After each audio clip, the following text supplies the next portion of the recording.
I call Alistair Scott. Thank you, Mr Speaker. I rise in support of this, the Taxation Annual Rates 15-16 Research, Development and Remedial Matters Bill. Mr Speaker, I'm going to touch on a couple of points in the bill. The bill relates and supports small businesses. It treats research and development expenditure as if the business had positive cash flows. It gives them the same cash flow benefit as if it was a business with positive revenues by way of a rebate. It also deals with expenditure that wasn't deductible or deductible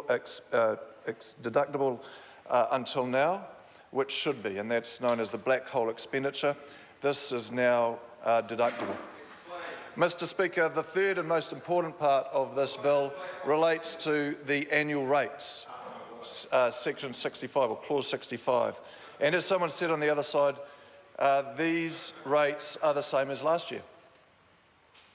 But also, sir, we know that this party believes that people are better off with lower taxes, and the Minister of Finance has already talked about potentially lower tax rates. Let's look at next year's probability.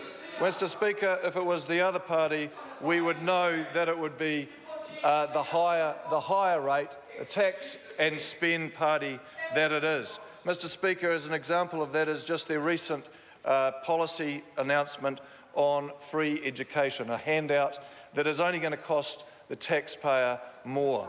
It's going to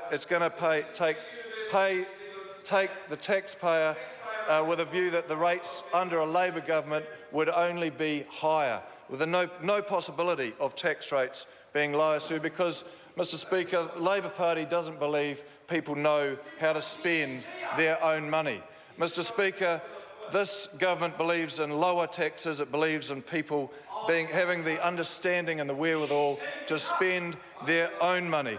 Mr Speaker, the free education policy is a problem in that it does not allow or doesn't have the student have skin in the game. And when someone is given a handout, sir, it is taken for granted. The result of the new bums on seats policy that is being proposed by the Labor Party will achieve nothing more than higher tax rates, sir, higher government expenditure.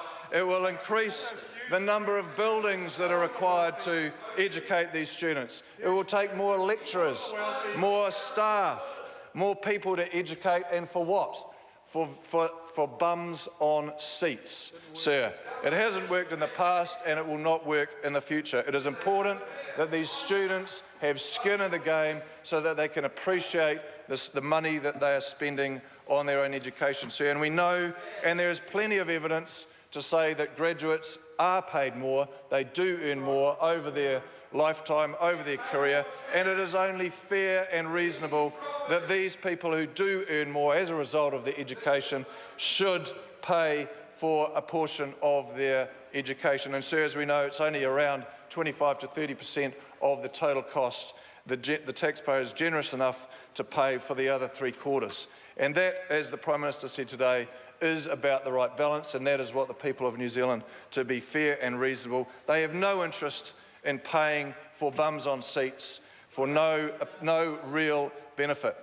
And Mr Speaker, turning to the other by way of not voting, as an example, turning to other taxes, sir, by not voting for the supporting of TPP, one can only assume that the opposition is in support of tariffs, sir, because that is all that TPP does. TPP does is allows us, and well, it's an example of a tax. A tariff is a tax, and by not supporting a reduction in tariffs, you are supporting an increase in the tariffs and taxes.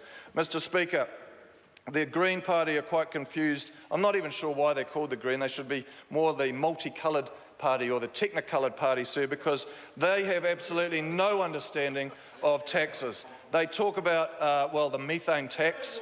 They want to close down farming. They want to reintroduce their fart tax, sir. But of course we know that if we take out the farmers of this country, if we take away the sheep and beef farmers, who on earth is going to pay for the what was the quote? The warmer houses, the welfare kids, and the higher living wage? Apparently, sir, those things just grow on trees. Mr Speaker, I'm very pleased to support this bill to the House.